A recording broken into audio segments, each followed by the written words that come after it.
Ghamidi Sahab, the Quran says that Rasuls were sent to every community. Which messenger was sent to Africa, China, Australia, South America?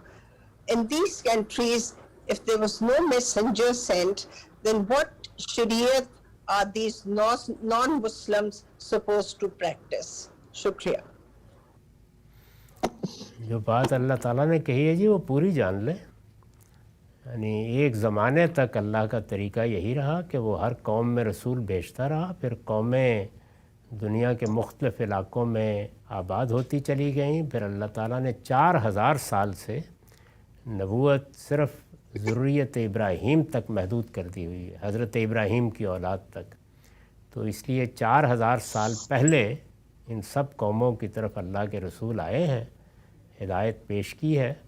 और ज़ाहिर है कि रसूल और नबी तो अरबी ज़ुबान के अल्फाज हैं, तो आपको दुनिया की हर कौम के अंदर हादियों का, रहनुमाओं का, इसी तरह मुख्तलिफ़ अल्फाज में इस तरह के लोगों का तज़किरा मिलता है।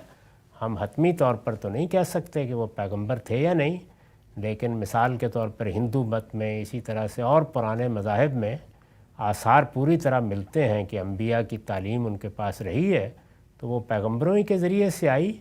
अब हतमी तौर पर यह कहना इसलिए मुश्किल है कि ये सब कुछ जो कुछ हुआ 4000 साल पहले हुआ।